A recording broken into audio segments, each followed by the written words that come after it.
This is today's destination. Right, good afternoon guys. It's that time of the week again where we do an explore, following on from the fantastic motocross event I took part in yesterday. Well, not yesterday, it was Sunday. It was a two-day event, the Vets British Motocross Championship. I was happy to go along and vlog that, do it for the riders. Today finds us something along that lines, but not quite, still on the dirt. It is an old abandoned speedway stadium, so we're going to go and have a look at that. Adventures of Paul is with me as always. Easy way in. It's been abandoned since 2016, and let's go and see what we can find. Well, that looks like a way into the main stand. Certainly nice to be greeted by Mickey, but this place is a state. Jesus, I dare say we will see some fantastic artwork, but the place is falling apart at the seams. Any thoughts of probably saving this? Maybe the ground that it lays on, but I get a feeling it's start from fresh. I do have a kind of a speedway story to tell later on.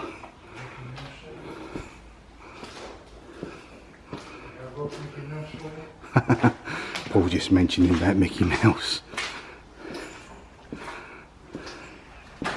So this would have been a selection of eateries, toilets, bars, etc. Several different floors. Appears as if we're going to come along and find a lot of dark, damp holes. So I'm not going to explore every single one of them. You'll get the gist as we go along.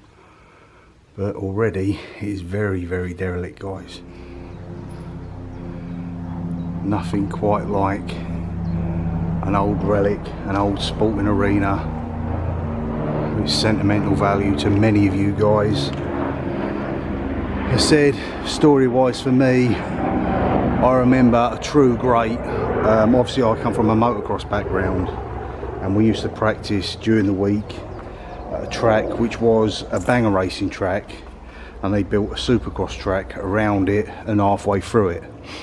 And I used to regularly practice with a character by the name of Simon Wigg. If that brings any memories to any of you, of course, he was so close once to being the Speedway World Champion. He was multi-grass track champion. At the time I was practicing with him, he was certainly that. And the sport itself, very, very different to me racing motocross. So he was expert in his field, I was A-OK in my field. I could lap him probably in every 6-7 laps we would do. I'd probably come in around to lap him, and I sort of felt really proud of myself because he was a champion. Really nice guy, by the way, as well. But then a certain rider by the name of Greg Hansen turned up on a 125 Suzuki. At these times we would each have a go on each other's bike. I had to go on his bike, he had to go on mine. I was on a YZ125. I think Simon Wigg's mate who he was with had a CR250 or a 500, one of the two. And Greg proceeded to smash us to pieces. Literally every third lap he was coming up behind me, just couldn't keep away from him, and he would corner, sliding the bike round, standing up effortlessly. He of course would go on to be a multiple British champion. He was 125 champion I think that season. But yeah, great memories. It's such a tragically that someone that likes of Simon Wigg is no longer with us. I think it was the year possibly 2000, 2002 he passed. And so I would have been riding with him, practicing with him back around 84, 85, 86 I think it was. But yeah, I do have fond memories. So that's why this has got a little bit of significance to me. Not the fact I ever rode, well I did ride on speedway tracks. We had an event with Milton Keynes Motocross Club.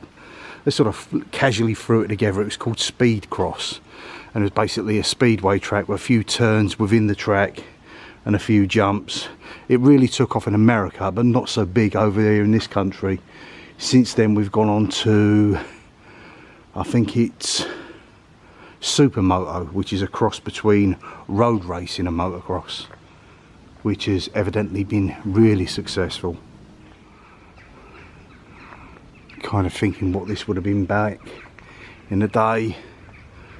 probably at its height would have received attendances regularly of over 10, maybe up to 15,000. Significant events maybe as much as 20. I know they did dog racing here. I don't know whether they would have had the same sort of thing to entice the customers in, where you would get your meal and a pint for a penny, because it was all about what you would put on in the way of bets. I think significantly, I remember, was it Ipswich Witches, Coventry Bees, who rode here, and I think our one was at Groveway Stadium, by where MK Dons play now, and they were called the MK Knights, I believe. You can see evidence of where fires have taken place. Several areas around here. People just get in and decided to destroy the place, unfortunately.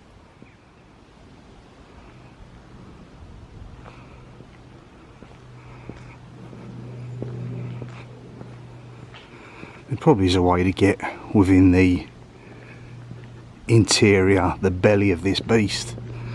We shall certainly have a look. Over this way would have been your pits back in the day, probably also your kennel area.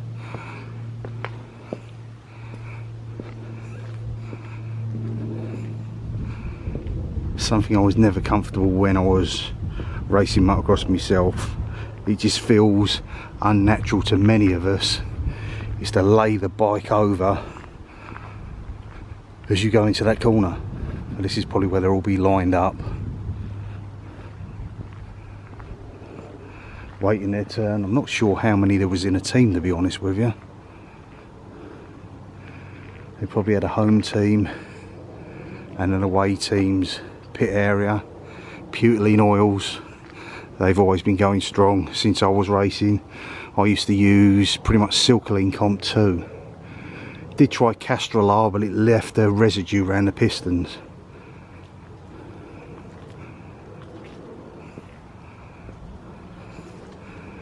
It's the old Builder Base sponsor. That was Prolific. Sky Sports as well, Bell Crash helmets. That was pretty big in motocross one point, likes of Rob Herring, etc.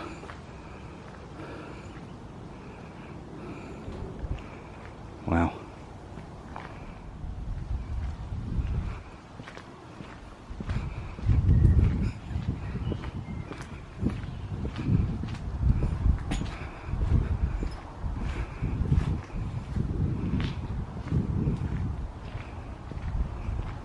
What a mess, guys. Looks like a few printers lying around. But why would you go to the extent of doing that? Trying to burn the place down. What does it achieve? Or is it an ulterior motive? Was it something to do with the people that wanted to perhaps build on the land afterwards?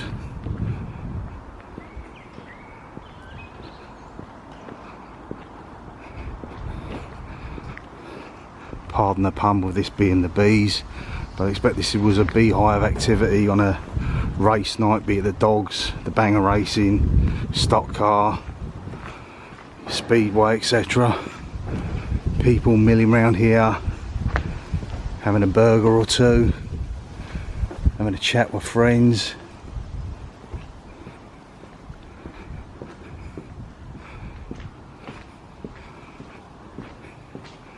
It's just cool to be able to walk about. Of course, as I always turn around and say, we do things as safely as we can. We certainly wasn't going to climb over anything to get in. It just so happened that there was a massive gap. It needs to be a massive gap for me to get through, of course. That's another matter. I've got to work on that.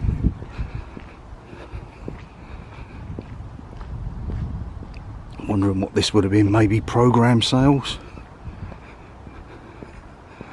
I'm guessing that was a toilet block, but that could have been, yeah, I'd pretty much say either security or program sales.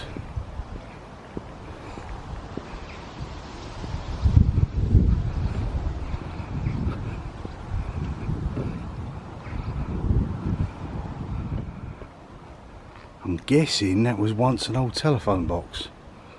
I might be wrong.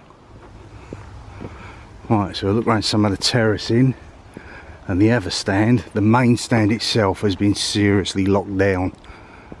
That might have had a TV screen, commentator's booth maybe years ago. I don't know, you guys who watched it on a regular basis will certainly know more than I will. But yeah, fair play to the security team. They have really locked this place down. Obviously it's for safety measures. They don't want people, you little herberts, coming in and setting fire to the place, as much as they don't want us in either. But yeah, Paul there pretending he's a speedway rider. It's still cool to walk around something like this. I remember the last time I've done anything like this was Aylesbury United football ground. That's some years back. I tell you what, I get a distinctive smell of weed. Whether that means that we're not alone or whether there is a plant out there that smells like weed, I don't know.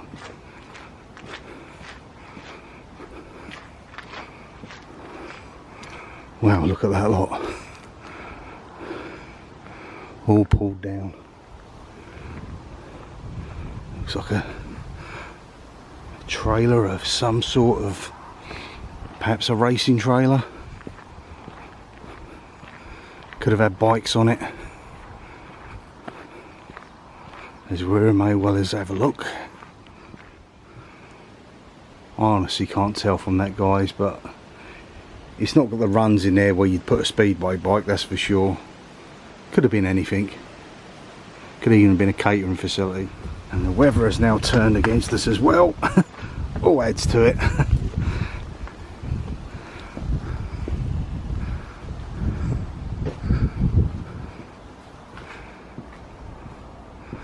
Tell you what, guys, these were huge stands.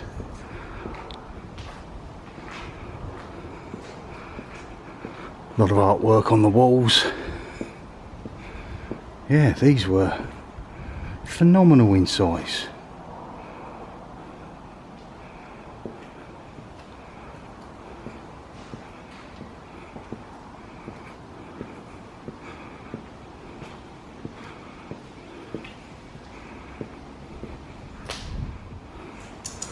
That's pretty cool. I'll go down a few steps so you can see it a bit better. See, I like stuff like that, where someone's made a real effort as opposed to a tag of "I was here." Very reminiscent of Elmer Fudd there. Snowflakes took my guns.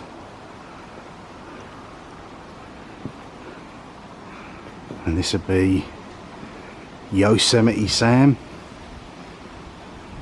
Did Jesse James die in 1612? I can't remember. I'll have to look that up. Now these characters here, I've seen them at RF Upward. So everyone gets about, that's for sure. More collapsing of some of your structures. I'm guessing eventually all this will just be pulled down, to be honest with you guys. I don't see the point in it standing here. If they're going to reuse it, they're going to have to knock it down anyway. The old ivy creeping its way through. Nature finds a way to reclaim itself. Out of interest for you guys who are very much into your speedway and some of these stadium sports, why do they always go left? Is it a natural thing? I know the bikes are obviously built to do that, but why would they tune to turn it left? And I know the rider would wear a skid plate on his left foot. I've never quite worked that out. I did favour, when I was racing, turning left myself. And if I jumped, I would tend to, if I was going right, I would tend to still jump to the left. There was always a left hand bend I preferred to get the power down. I don't know, but the same thing, dogs went left, bikes went left. I don't know about the stock car or anything that took place in the middle. If you know, say in the comments. Of course I could look it up on Google, but that's what interaction's all about. And if you're watching this, exploring with Shano, get yourself down here. It's a little explore, but it's half decent, mate. Let's not have a people. That is Adventures of Paul over there right at the end. So that just gives you a scale of size. That must be, he's got to be 110, 120 metres away from me. These stands were vast. Anyway guys, from an extremely wet Coventry Speedway Stadium that's been derelict and abandoned since I believe 2016, that's going to do it for this vlog. The belly of the beast over there, they've seriously locked it down. They've covered it in grease paint, etc. So just be mindful of that if you're coming in here, that you will be able to make your way to here for the nostalgia side of it. But the derelict side, the bars, etc., that's really locked down inside. We've enjoyed it. It was a little vlog. Always wanted to come here. It's a sort of ticks the boxes. Adventures of Paul there giving his thumbs up. And with that guys, thank you so much for watching. We'll see you in the movies. Bye.